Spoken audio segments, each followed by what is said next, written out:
Hello everybody, welcome to grade 12 economics unit 4 part 4 of 5. I hope you can get an important points from the last time discussion about the income policy, especially on the price selling and the price floor. In similar fashion, in today's tutorial, we are going to discuss about the foreign exchange policy under the macroeconomic policy instruments.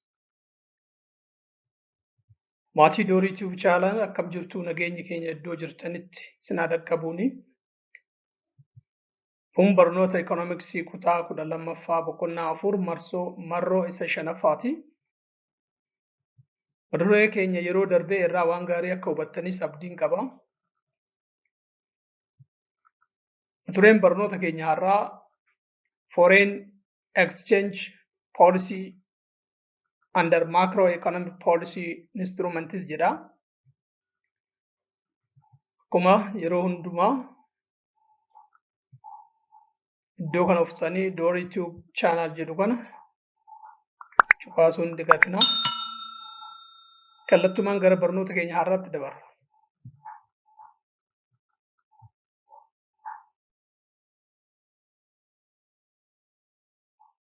Foreign exchange policy. Exchange rate policy involves determining the value of the domestic currency relative to other countries' currencies.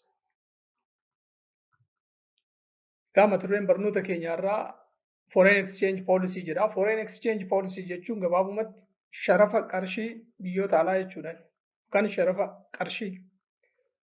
Kanaaf imaammata sharafa qarshii yeroo jennu maayinni gatii qarshii biyya tokkoo kan gatii qarshii biyya biraatiin wal dorgomsiisuu jechuudha gabaabumatti foreign exchange jechuudha. Fakkeenyaaf maal ta'uu danda'a? Doolaara Ameerikaa gara birrii Itoophiyaatti yookaan immoo birrii Itoophiyaa gara doolaara Ameerikaatti ta'uu danda'a. Kun foreign exchange jennaan jechuudha. Foreign exchange rate policy impacts aggregate demand by affecting the price of exported and imported goods and services. So this by changing of what? By changing of the exchange rates, it can affect the price of the product that is exported and again the price of the good and the service that is imported. Egaa imaammanni sharafa qarshii biyyoota alaa kun dhiibbaa meeshaalee gara biyya alaatti erginuu akkasumas dhiibbaa meeshaalee gara biyya alaatti galchinuu irratti rakkoo mataasaa qabaa jechuudha. Policymakers can utilize it to influence macroeconomic trends through foreign exchange policies. Yerootti warri seera imaammata mootummaa macroeconomic policy qopheessan kun yerootti imaammata macroeconomic policy haala dinagdee biyyattii irratti hundaa'anii maal ta'uu ni qopheessuun jechuudha. Mootummaan akkana gochuu qaba. Exchange rate isaa kun sharafa isaa ol kaasuu qaba, gadi buusuu qaba jedhanii gorsa yeroo adda addaatti hin kennan. Kun immoo maal fidaa? Macroeconomy irratti dhiibbaa guddaa fidaanii jechuudha. Most countries have their own currencies, but there are exceptions where small economies adopt large neighbors' currency or nations share common currency. Biyyoonni addunyaa kanarra jiran qarshii mataa isaanii qabu. Fakkeenyaaf Itoophiyaan birrii kan jedhamu qabdi. Biyyoonni biraallee ana of danda'an qabu. Haa ta'u malee biyyoonni qarshii mataa isaanii hin qabne jiru jechuudha. Kan qarshii biyyoota ollaatti fayyadaman ni jiru. Akkasumas immoo qarshii walowaan itti fayyadaman ni jiru jechuudha. Gamtaa'an gosa qarshii tokko itti fayyadaman ni jiru.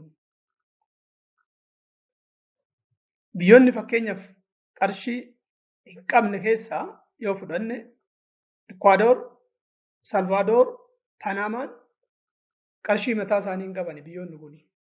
Maalitti fayyadamu? USA doolaaritti fayyadamu jechuudha. Dollarization occurs when the countries adopt USA dollar as its currency. So, for example, those countries, Ecuador, Salvador, and Panama use the USA dollar as their national currency. Kanaaf biyyoonni kun amma akka fakkeenyatti biyyoota qarshii mataa isaanii hin qabne jechuudha. USA doolaritti fayyadamuuni.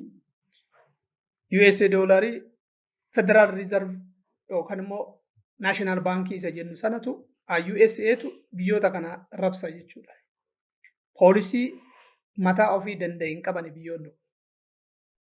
Dollarizationii fayyadamu taanaan National Bank hin jiru jechuudha biyyoota san keessa. If one country uses the dollarization system, it means that that country has no central banks. There is no central bank in that country. The USA Federal Reserve supplies the money supply for those countries. For the Ecuador, Salvador, again for the Panama.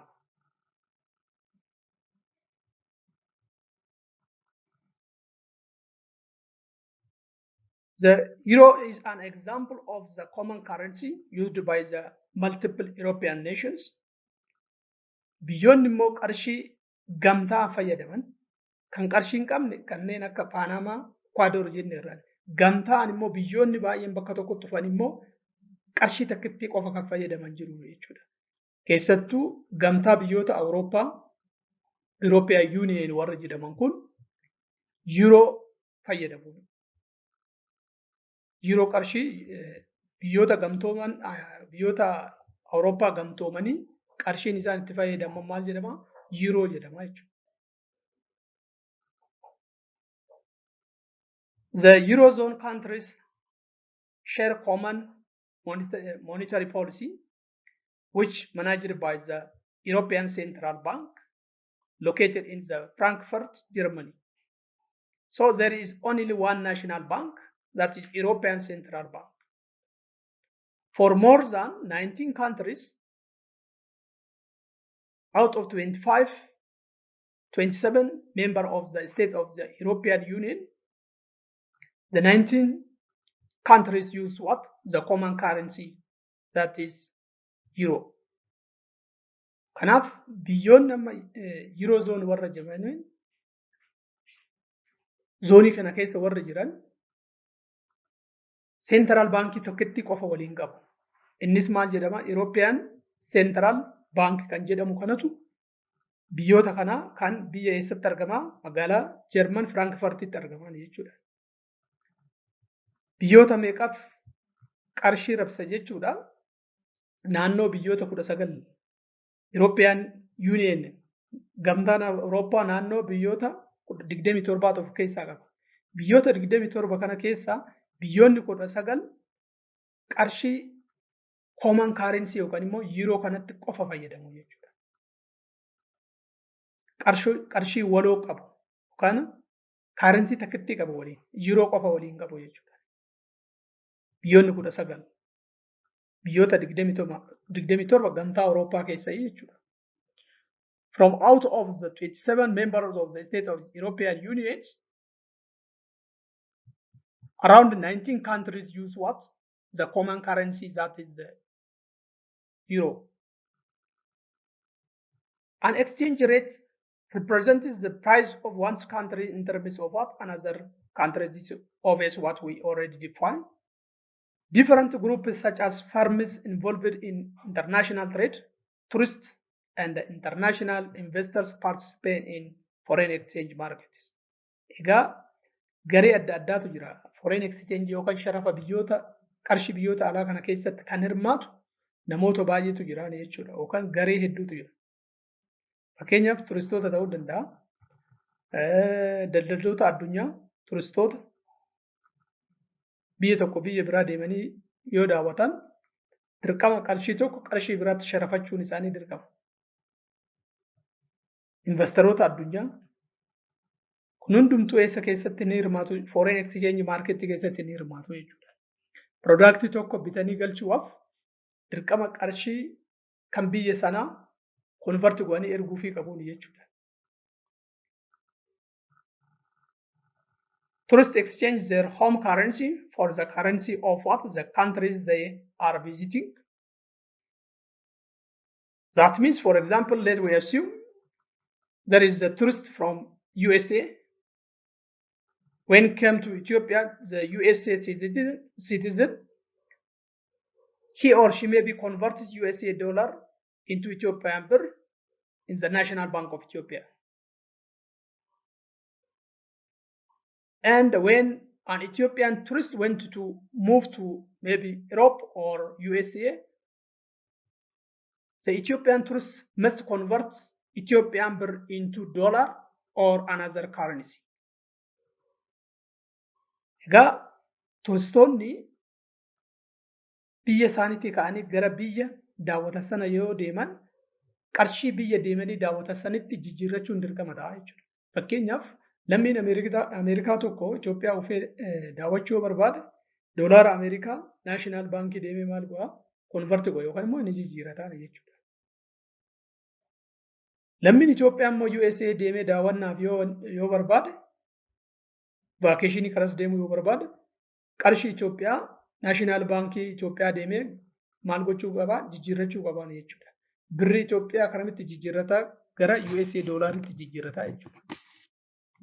Kun maal nu agarsiisa jechuun sharafa qarshii exchange rate an jennu sana jechuudha. Types of exchange rate policy gosoota sharafa qarshii. Fixed, first one is fixed foreign exchange, floating foreign exchange. The third one is managed foreign exchange. If you remember, we are already discussed this one under chapter 1 at the end of the video that I maybe prepared for you. So please go back to visit again the end of chapter 1. Gosoota sharafa kan jennu sadiitu jiraani. Fixed foreign exchange jira, floating exchange jira, managed foreign exchange tu jira jechuudha. Isa kana already define gooneera. Video yeroo darbe chapter 1 video kara dhumaa jiran irratti isinii hojjedhe. Balance of payment kan jedhu jalatti isinii hojjedheera. Irra deebi'aatee qaalaala. Let we see the first one, the fixed exchange rate. Fixed exchange rate policy involves managed determining, that means the government determining, maintaining the exchange rate. So the amount of the exchange of one country's currency in terms of another country's currency is determined by the central government, not by the force of demand and the supply of money. Egaa fixed exchange rate policy jalatti gatii qarshii biyya tokkoo kan gatii biyya biraatiin murteessuu kan danda'u mootummaa biyya sanii qofa. Maalii miti? Dimaandii miti? Sappilaayii miti? Dimaandii fi sappilaayii humna hin qabani. Kan murteessuu danda'u eenyuun? Mootummaa biyyattiiti jechuudha. Fixed exchange rate system can lead to what? The emergency of parallel market or the black market. Since it is a fixed, this may be because there is a black market or illegal market. Fixed exchange kun immoo rakkoo akkamii fiduu danda'a? Parallel market or black market. Black market jechuun gabaa seeraan ala ta'e, gabaa gurraacha. Yookaan immoo seeraan ala, sharafa seeraan ala baankiidhaan alatti raawwatamu fidaa jechuudha. Kunis maaliif Black marketing kun maaliif fixed waan ta'eef flexibility miti. Kanaaf hannati itti baay'ata jechuudha. Black market namoonni qarshii ol kaasanii jijjiiruu barbaadu gabaan alatti jechuudha. Gabaan alatti baankotaan alarratti magaalota gurguddoo biyyattii keessatti yeroo baay'ee black marketing kun hedduminaan beekama. Keessattuu Itoophiyaa keessatti black marketing baay'ee beekamaadhaan jechuudha. Undervalued exchange rates set artificially the law acts as an import tax and export subsidies, benefiting domestic industries but potentially increasing the price of what imported inputs. So during there is undervalued exchange rate. Undervalued exchange rate means the situation when the purchasing power of that country's currency is decreasing. This can cause what? The impact on the import as well as on the exporters. Especially it is benefiting the domestic industries, but potentially increasing the price of the imported inputs. How does the domestic industry benefit? When the country's currency is undervalued, export is increasing. So the industries or the firms maybe benefit due to increasing of what the export. When the country's currency its value is decreasing, it means the domestic product is become cheaper for the foreigners, so the foreign nations purchase more products from the domestic country. Egaa qarshii biyya tokko undervalued yookaan immoo gadi butanii sharafuun dhiibbaa mataa isaa danda'e qaba. Keessattuu alaa galchuu fi alatti erguu irratti meeshaalee dhiibbaa mataa isaa danda'e qaba.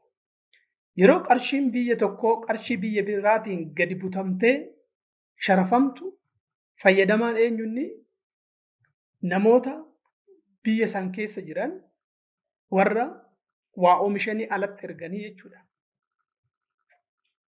Fakkeenyaaf industiroonni fayyadamuu danda'u yookaan dhaabbilee waa oomishanii alatti ergan fayyadamuu danda'u. Maaliif? Ekspoortiin ni dabala. Ekspoortiin akkamitti dabala? Gatiin qarshii biyya tokkoo gadi kufe jechuun Productiin biyya keenya akka biyya keenyatti yoo fudhattan amma fakkeenyaaf Itoophiyaan birriin Itoophiyaa yookaan qarshiin Itoophiyaa undervalued exchange rate yookaan immoo gadi butamte yoo sharafamte meeshaaleen Itoophiyaa keessatti alatti ergaman rakasa ta'u jechuudha. Yookaan gatiin isaanii gadi bu'aa ta'a. Gatiin isaanii gadi bu'aa taanaan lammiileen alaa Itoophiyaa irraa dhufanii baay'inaan bitu. Kanaaf eenyutu fayyadamaa ta'a? Dhaabbilee indastiriiwwan fayyadamtoota jechuudha. Baay'inaan alatti ergu waan ta'eef. Kan miidhamu immoo eenyunni warra alaa galchu. Gatiin meeshaalee nuti immoo biyya alaatii galchinu imported inputiin piraayisii isaa maal ta'a? Ol ka'ani. Maaliif ol ka'a? Qarshiin keenya dandeettiin ishii waa bituu gadi waan bu'eef meeshaa yeroo immoo alaa galchinu immoo maayinni qaala'iinsa qaba jechuudha. Birriin keenya maal taateerti? Vaaliyuu abde waan ta'eef alarraa yeroo galchinu immoo meeshaan alaa galchinu guddii nutti ta'a yookaan immoo qaala'iinsa qaba jechuudha. Overvalued exchange rates set artificially high taxes on import subsidies and export taxes that benefiting the domestic consumers by decreasing the price of the imported inputs, but potentially discourage or decrease the exporters. In the opposite, when once a country's currency overvalued, that means overvalued exchange rate means increasing the purchasing power of that country's currency. When once country's currency, its purchasing power is increasing, it means It decreases the price of imported. The imported product is become what? Cheaper for the domestic consumers. But the export is what? Decreasing. Because since our currency, for example, assume the Ethiopian currency, Ethiopian birr is overvalued or encouraged, the Ethiopian product is become what? It is expensive for the foreigners. So the foreigners do not want to purchase or buy Ethiopian product in huge amount. They maybe purchase the product in small amount.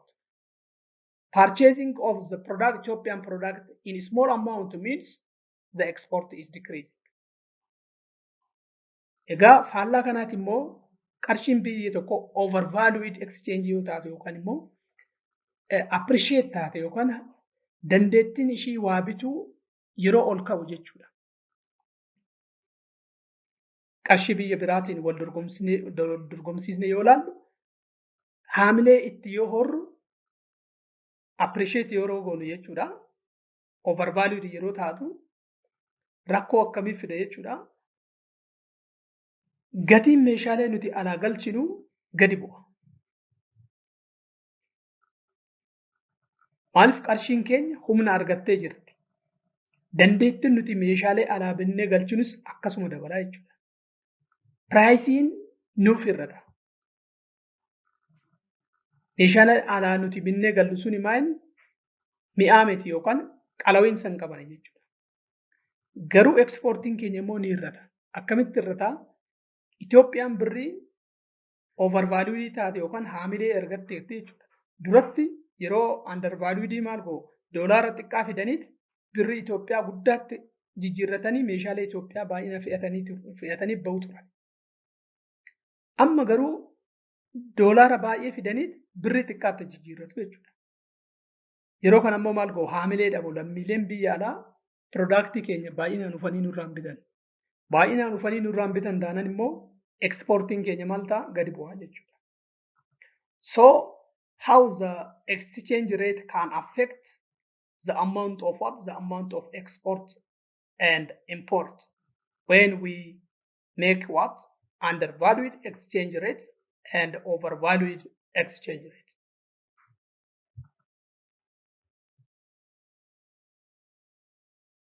Here we have the devaluation and the revaluation under what? Under fixed exchange rate. What do you mean by the devaluation? Devaluation, increase in the exchange rates due to political and economic decision of the government. Sometimes the country's government may be increasing the exchange rates. Increasing the exchange rate means the foreign currency is what? Revaluated or appreciated, encouraged, but the domestic currency is discouraged. When we say the devaluation, during the devaluation, the foreign currency its purchasing power is increasing, but the domestic country's currency, the purchasing power is decreasing. Egaa under fixed exchange rate irratti waan lamatu jira. Devaluation fi revaluation jira. Devaluation jechuun sharafa qarshii biyya alaa ol kaasuu jechuudhaani. Eenyuma yeroo wal dorgomsiisu qarshii biyya keessaa wajjin yeroo wal dorgomsiisu. Fakkeenyaaf doolaarri tokko yeroo ammaa Itoophiyaa keessatti qarshii 56tti sharafama. National Bankiin Itoophiyaa yookaan immoo mootummaan National Bankii miti. Mootummaan Itoophiyaa fixed systemii fayyadamaa haa jennuti fakkeenyaaf doolaara tokko qarshii 56tti har'a gurguramaa jira yookaan sharafamaa jiraani. Birri Itoophiyaa devaluate gochuu barbaade mootummaan doolaara takkitti karamitti ol kaasa jechuudha birri 60tti akka sharafamu gochuu danda'a jechuudha.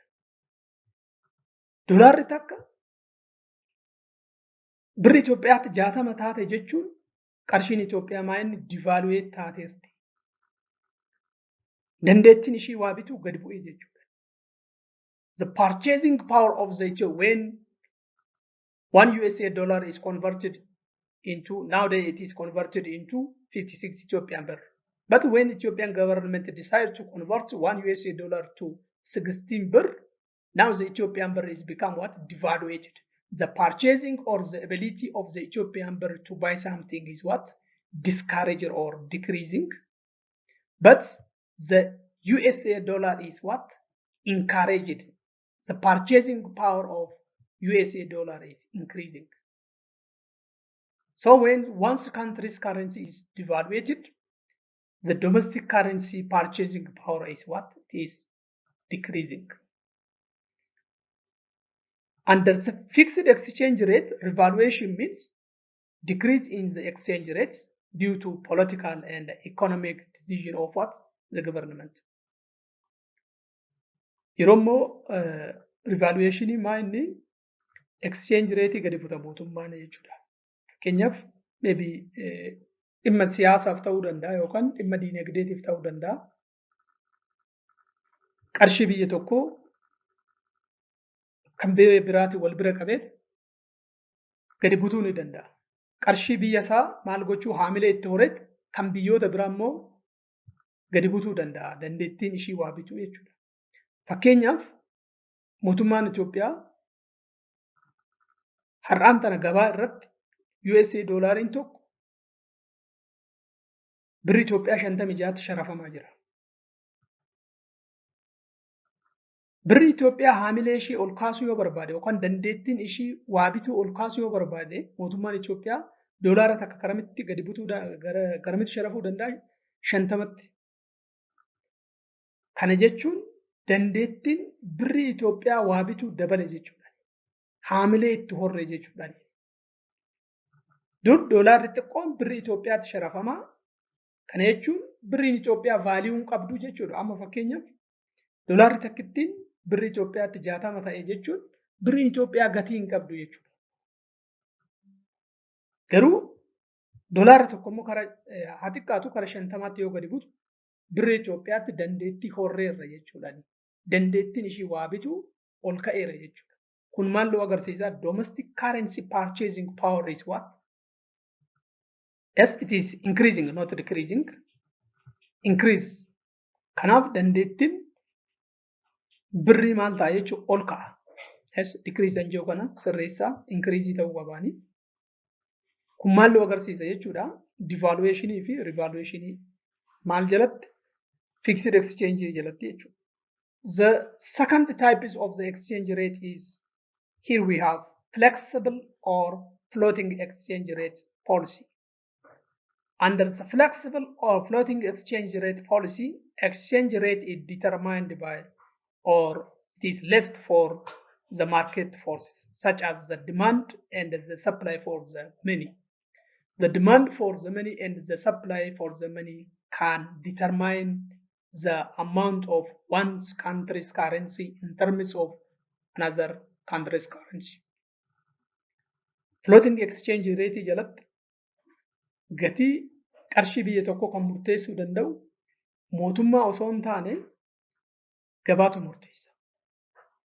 Maarkeetti san keessatti demand force fi supply force barbaadamummaa qarshii biyya sanaa fi dhiyeessii qarshii biyya sanaatu murteessaa jechuudha. Mootummaan harka keessaa hin qabu. Flexible floating exchange rate keessatti. A flexible exchange rate is systems where nations' currency price determined by the foreign exchange market based on what? Supply and demand. Kanaaf force demand fi supply murteessana jechuudha. Similar to that of the fixed exchange rates, again we have two types of exchange rates, that is depreciation and appreciation. Under fixed, we have what? Devaluation, revaluation. But under the floating or fixed exchange rate, we have what? Depreciation, decreasing the purchasing power of one's country's currency. Appreciation, increasing the purchasing power of one's country's currency. So when we say the depreciation means increasing the exchange rate due to the market forces. This is obvious what we take on the above example. So depreciation yoo jennu maal?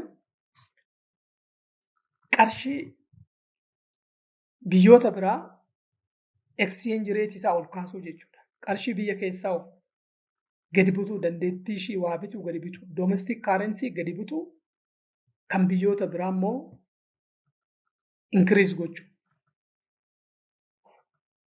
Fakkeenyaaf akkuma nama isiniin jedha gubbaarratti doolaarri tokko har'a birrii Itoophiyaa 56.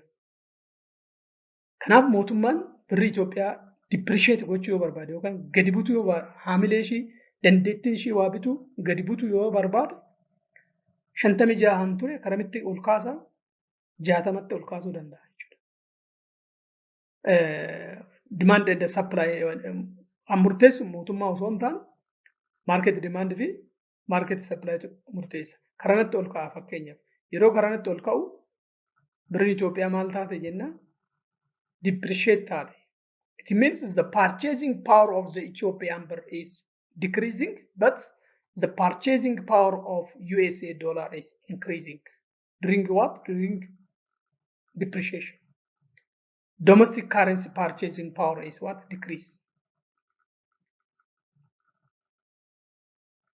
Under appreciation, Ethiopian birr is appreciated means that the purchasing power of Ethiopian birr is increasing, but the purchasing power of the USA dollar is decreasing.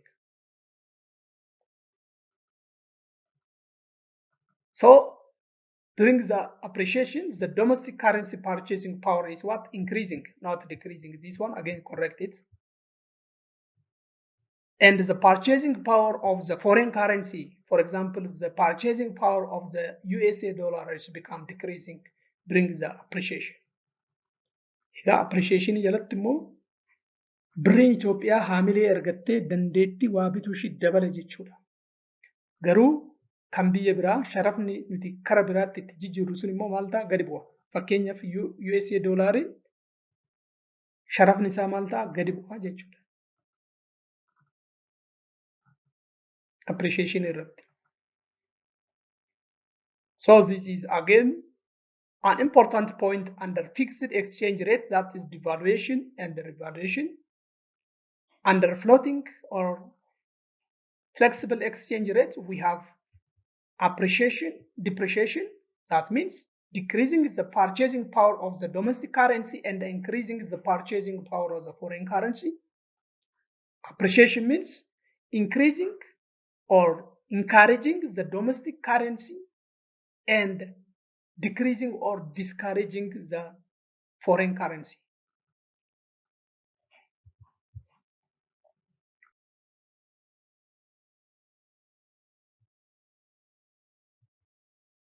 Let me see the impact of exchange rates fluctuation, devaluation, or depreciation of currency. What will happen to on the supply and demand for the foreign exchange under the devaluation or depreciation?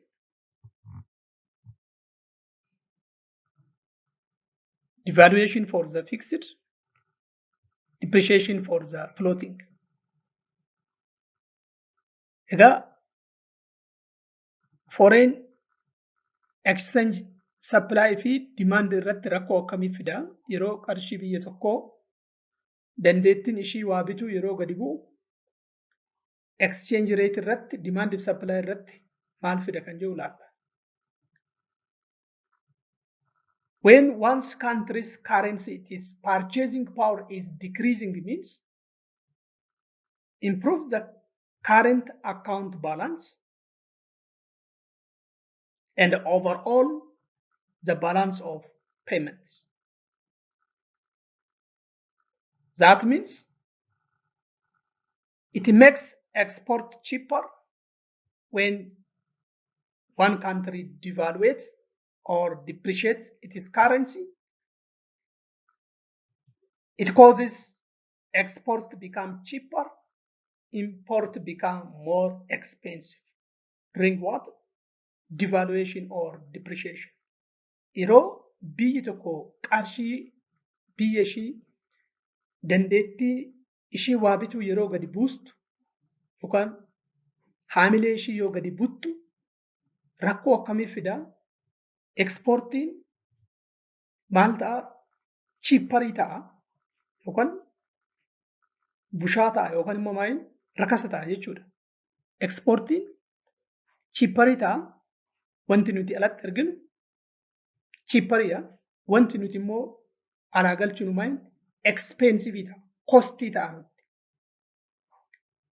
Maaliif wanti nuti alaa galchinu ekspeensivii ta'e? Birriin keenya yookaan qarshiin biyya keenya maal taateerti? Haamilee ishii gadi bu'eera waan ta'eef. Kanaaf wanti immoo nuti alaa galchinutti qaala'iinsa qaba jechuudha. Mi'aa ta'a. Wanti nuti immoo alatti arginu rakasa. Maaliif biyyoonni biraa qarshii xiqqoo biyya isaaniitti fidatanii dhufanii birri Itoophiyaatti gaafa jijjiiran birri Itoophiyaa baay'eedhaan mi'a baay'ee nurraa bitanii deemu jechuudha. Foreigners find exports from a country more affordable, cheaper, inexpensive, while the residents find import more expensive. So for the foreign during the devaluation or depreciation, for the foreigners, price is affordable. That means inexpensive. But for the domestic residents, import is more expensive. Kanaaf akkuma amma jennu lammiilee biyya alaatti gatiin rakasa ta'a. Nuuf immoo warra nuti meeshaalee alaa galchuuniif immoo maal ta'a? Expensive nutti ta'anii jechuudha. Okay. What will happen to under revaluation or appreciation? Revaluation means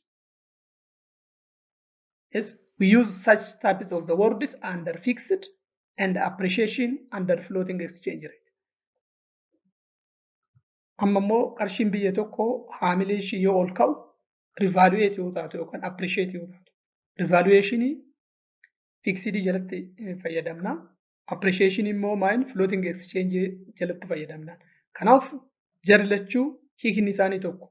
Revaluation yoo jennus appreciation yoo jennus dandeettii qarshii biyya tokko dabaluu jechuudha.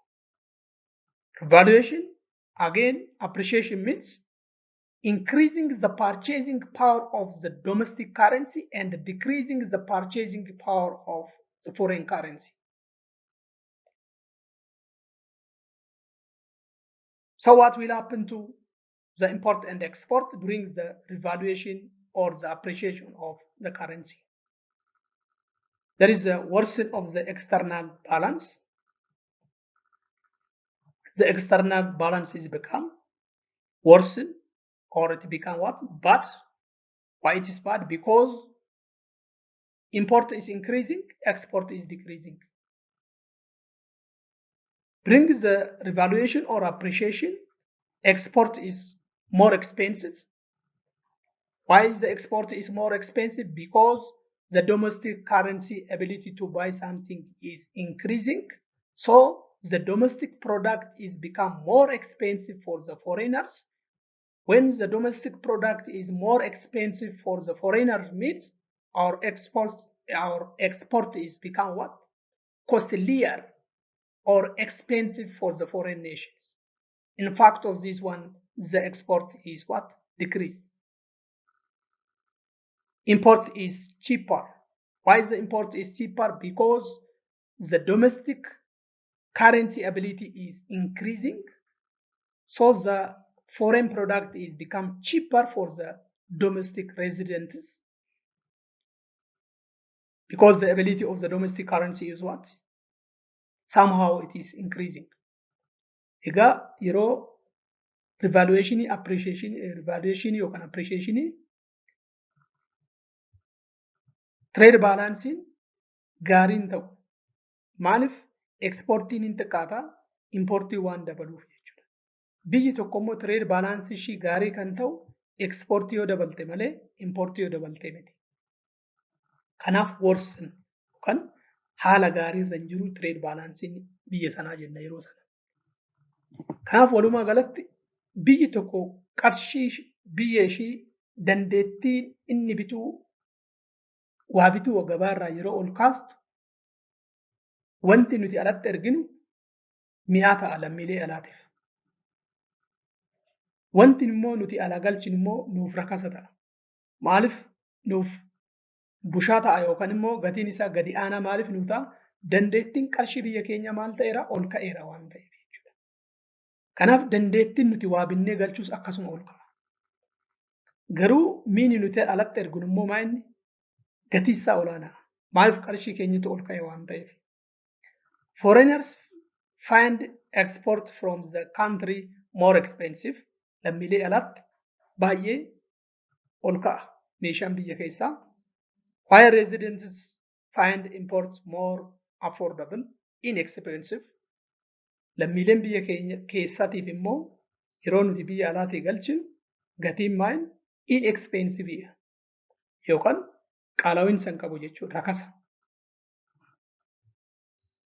All this being is equal appreciation overall, that means rise the relative price of countries export and decrease the relative price of the imports, and the opposite is also true. So appreciation waliigalatti maal qaba jechuudha? Rise the relative price of the country's export. Wanti nuti alatti erginu gatiin isaa ol ka'a yeroo appreciation. Wanti nuti immoo alaa binnee gallu gatiin isaa maal ta'a? Gadi kufaa jechuudha. Yeroo immoo depreciation faallaa kanaan ta'a. Kana jechuun exportiin hin dabala, importiin gadi bu'aa jechuudha. Expensive nuti ta'ani. So please read and understand against this one. Graphically, it looks like this one, increasing and decreasing of what?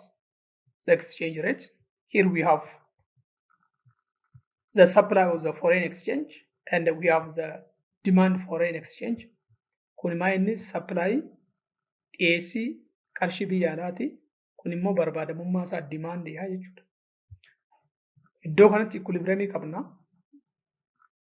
Iddoo forsiin lamaan itti wal madaalu jechuudha. Demand fi supplying boodatti wal madaalu equilibrium exchange rate tu jira iddoo kanatti.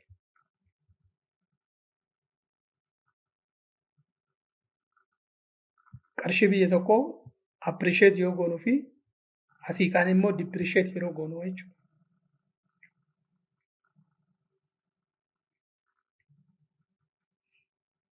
Kanaaf equilibriumiin illee hojjumaan maal ta'a ni jijjiiramaan jechuudha.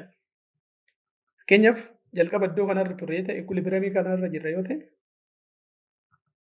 exchange rate yeroo ol kaasu exchange rate yeroo ol ka'u here we have what?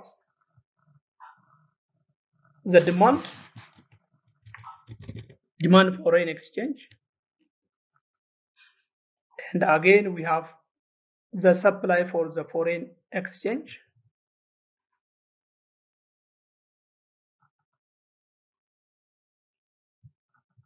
Kana jechuun exchange rate kun iddoo kanarraa amma fakkeenyaaf bakka kanarraa ka'e exchange rate 2 irratti yeroo of supply doolaarri baay'inaan dhiyaata jechuudha gabaarratti. Maaliif haamilee argate yookaan appreciate ta'e waan ta'eef jechuudha. Appreciate ta'e waan ta'eef amma qarshii Itoophiyaatiin wal bira qabaan ilaala. Duraan iddoo kanatti equilibriumii irra turan. Equilibriumii kanarraa immoo iddoo kanatti kara kanatti amma fakkeenyaaf devaluate yoo goonu birrii devaluate goone jechuun doolaara immoo maal goone appreciate goone haamilee ture doolaarri ol ka'a. Doolaarri ol ka'e jechuun nuti demanding nuti doolaaraa qabnu amma maayini gadi bu'a. Supply isaa hin dabala. Lammiileen alaa doolaara baay'inaan maal ga'u gabaatti dhiyeessuu jechuudha. Maaliif doolaara xiqqaan qarshii biyyoota baay'ee saamu'aaf jecha supply ni dabalaanii jechuudha. Biyyi tokko immoo qarshii biyya ishiitiin dorgomsiistee qarshii biyya biraa gadi yoo buttu fakkeenyaaf rivaluweet yoo goonu yeroo rivaluweeshinii yookaan appreciationii qarshii biyyoota biraa maal gochuu gadi butu keenya immoo ol kaasu. Kanaaf qarshiin biyyoota doolaarri amma fakkeenyaaf maayin depreciate ta'e yookaan haamilee yeroo kan keenya appreciate goonu han biyya biraa maal gooneera depreciate goona yookaan dandeettiin inni waa bituuf gadi buusneera. Kanaaf lammiileen biyya alaa supply isaa hin hir'isu nu jalaa hin hir'ataa jechuudha. Maaliif doolaarri gatii abaa jira waan ta'eef supply'n gadi bu'aa as demandin immoo maal ta'a ol ka'a jechuudha. So this is maybe how the exchange rate is take place.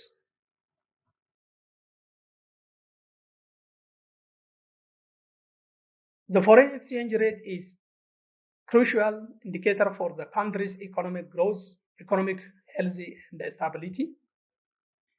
Kanaaf foreign exchange rate kun yookaan sharafni biyya alaa kun diinagdee biyya tokkootiif fayyaalessa yookaan tasgabbaa'aa jechuuf baay'ee murteessaadha jechuudha.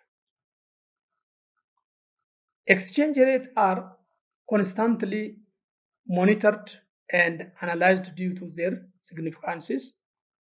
Kanaaf waa'ee sharafa kana immoo sirriitti eegamuu yookaan to'atamuu qaba. Maaliif guddina biyya tokkoo irratti dhiibbaa waan fidaniif sirriitti controlled ta'anii eegamuun dirqama ta'a manage ta'uu qaba jechuudhaani. Exchange rates fluctuation daily based on the market forces of supply and demand for the currency. Kanaaf sharafni biyyoota qarshii biyyoota alaa kun kan biyya keessaa wajjin wal bira qabne yoo ilaallu guyyaa guyyaatti maal ta'a fluctuate ta'a jechuudha. Guyyaa tokko ol ka'a, guyyaa tokko gadi bu'a, guyyaa tokko ol ka'a. Maybe in one day the price of the dollar is maybe increasing or decreasing in terms of the Ethiopian birr. So it is not constant. Based on the daily, the exchange rate is what? Move up and down. Dhaabbataa miti jechuudha. Al tokko tokko naannoo 56, 55tti, 56 wayitti, 55 fi wayii irratti yookaan gadi bu'aa yookaan ol ka'a jechuudha. Inflation rate plays a role in determining the exchange rate. So inflation has what? The power in determining the exchange rates one country's currency in terms of another. Kanaaf qaala'insi jireenyaa gahee guddaa qaba. Gahee guddaa qaba sharafa biyya tokkoo murteessuu keessatti jechuudha. Fakkeenyaaf amma Itoophiyaa keessatti yoo fudhattan qaala'insa guddaatu jira. Birrii Itoophiyaa yeroo yerootti gatii abaa jirti. Doolaara 30 irraa 40 galee 40 irraa 50 amma 56. So kan hundumaa an akkana gochaa jiru maayinni qaala'insa jechuudha. Infleeshiniitu akkas gochaa jira. As exchange in the market inflation can impact currency exchange rates. Egaa walumaa galatti qaala'insi sharafa qarshii biyya tokkoo irratti dhiibbaa guddaa qabaani jechuudha.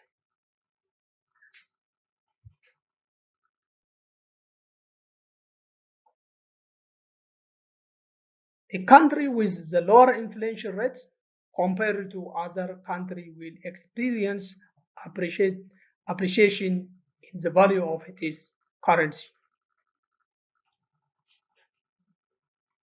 It means that when one's country's price of the product is lower, so it's better to what? It is better to appreciate the country's currency. During what? During there is a lower inflation in that country. Appreciation is good. Kanaaf biyya tokko keessatti qaala'insi jireenyaa xiqqaa yoo ta'e biyyi sun qarshii biyya ishee haamilee itti hortee ol kaasuu qabdi yookaan immoo appreciate gochuu qabdi. Maaliif rakkoo alergii fi rakkoo importii fi ekspoortii hamma kana rakkoo baay'een hin jiruuni. Yeroo immoo infleeshiniin jira yoo ta'e faallaa kanaaf ta'a jechuudha. Lower inflation means the price of the goods and the service increase at a slower rate in that country. On the other hand, countries with higher inflation typically experience depreciate in its currency. High inflation, it is better to depreciate the currency. It is better to discourage the domestic currency in terms of the foreign currency. Yeroo immoo qaala'insi jireenyaa biyya tokko keessa jiru biyyi sun qarshii biyya ishii yoo gadi butte ishii wayya. Kunis maaliifi ekspoortii dabaluufi jechuudha. Ekspoortii dabaltee sharafa biyya alaa argachuuf dirqama yeroo qaala'insi jiru qarshii biyya ishii dandeettiin ishii waa bituu gadi butuu qabdi jechuudha. Higher inflation rates are often accompanied by what? Higher interest rates. In order to what? Control the inflation. So higher inflation rates are often accompanied by the higher interest rates. Kanaaf yeroo qaala'insi guddaan jiru gatiin meeshaalee akka malee yoo ol ka'e interest rate ol kaasu yookaan dhala ol kaasu, dhala qarshii ol kaasu. Infleeshinii kan fidu yeroo qarshiin gabaa irratti baay'attudha. Kanaaf qarshiin tuni sassaabamtee yookaan immoo walitti guuramtee baankii galuu qabdi. Baankii galuu kan ishiin dandeessu yoo interest rate ol kaasne jechuudha. Dhala ishii yeroo ol kaasne. Dhala qarshii ol kaasne jechuun namoonni qarshii harkatti hin baatani. Dhala sana argachuudhaaf jecha waan qaban waan kiisitti qaban sana yookaan waan manatti ol kaawwatan sana karamitti geessu baankii geessanii ol kaa'u. Maaliif interest rate yookaan dhalli isaan baankii irraa argatan guddaa waan ta'eef kiisitti baachuurra yookaan mana kaawwachuurra baankii geessuu isaanii wayya. Kanaaf namoonni qarshii of harkaa qaban karamitti geessu jechuudha karaa baankotaatti geessu. Kanaaf qarshiin immoo maal ta'a gabaarraa ni hir'atan jechuudha. Walitti guuramee eessa galeera baankii galeera jechuudha.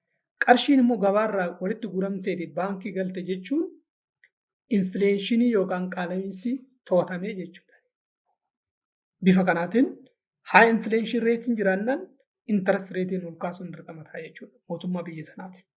So during there is high inflation, it is better or it is advisable for that countries or for that government in order to what? Increasing the interest rates. Interest rate is increasing means maybe the households or the individual is motivated to what? Save their currencies or their money in the banks. Because there is high interest rate, it implies that there is high return banks. So an individual is prefer or choose to deposit his or her currency or money in the banks. Then the circulation of what? The money in the market is decreasing because there is the money or the currency is collected and put into the banks. This is the end of the today's tutorial. I think you understand an important point is on the concept of exchange rate. See you for the next time with the other video.